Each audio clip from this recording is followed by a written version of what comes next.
worlds we're going to direct players to, we're going to try to make sure that there's a lot of variety, that they get to see all the different aspects of the Star Wars galaxy and of what our game has to offer. The first thing that the writing team does is we look at the planet and we figure out what is the story of this place, what's going on, who are the people that live here, what's the conflict of this world. We envision how the players run through the world, what they see first, their first moments on the planet, and then we have to guide the player through the experience. The player always needs to know where to go. They also need to know where they can explore, where they can go off the beaten path.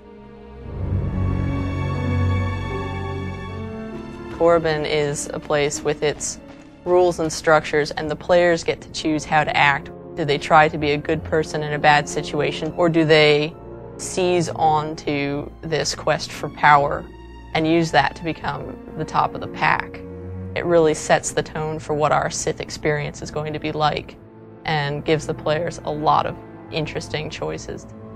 The artistic themes that we were going through when looking at Korriban were all about power and angles and pain and desolation. We got at that by looking at the Sith and their culture, but there's also a beauty to them as well.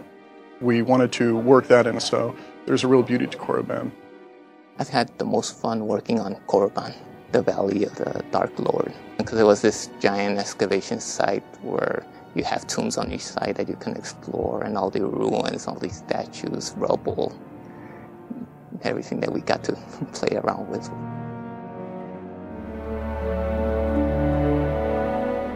When we were approaching Tython, we wanted to go to the polar opposite of Korriban. In Tython, it's all beautiful sweeping vistas with green vegetation and purple mountains and beautiful sky. We also added in a lot of ruins and ancient architecture there as well, because it's the ancient homeworld of the Jedi that they were coming back to. This is an unexplored place. It's ancient. It's where the first Force users in the galaxy congregated and built a civilization, and eventually degenerated into war between light and dark. So there are remnants of this war everywhere. Players are going to find them, and it's going to be very dangerous. HUTA presented a lot of new opportunities because on Korriban and Tython, they're a little more austere environments, not quite as infrastructure is built in there. The terrain of HUTA is littered with factories and cantinas and gang-ridden slums. And so it was a much different experience building out what we can use and what opportunities we have to guide the player.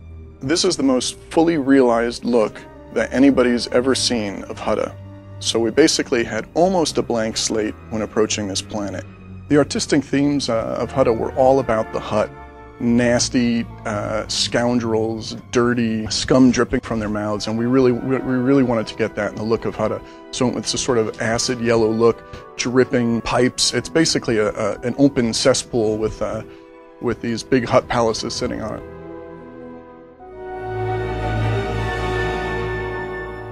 Ord Mantell is cluttered with burning debris and pockmarks from missiles all over the terrain, and you never quite feel safe in this planet. You always feel like you're running from one shelter to another. So in Ord Mantell, there's a lot of opportunities to have vista shots because it's an island environment where there's stretches of water and an enemy base built on an island, or a structure of volcanic rock just sitting out there. It is a planet full of thieves. There are people who will steal your starship if you're not careful. They will steal medicine, they will steal food, supplies, guns, everything they can get their hands on. It's a desperate world full of desperate people who are trying to survive and are willing to prey on each other in order to do so. As an environment artist working on these huge planets, it was a lot of fun making sure the planet looked as real for the players so they could enjoy. People probably won't notice all these little subtle details that we actually painstakingly place. That's what makes it fun. Every one of the worlds in our game is going to feel incredibly unique. You're going to fight enemies that you won't find anyplace else. You're going to see things that you won't see anywhere else. It's not just about the terrain or the environment or the creatures. There's a distinct feeling to each planet that makes it special and makes it a place that you're excited to go adventuring through and that you'll want to go back to again.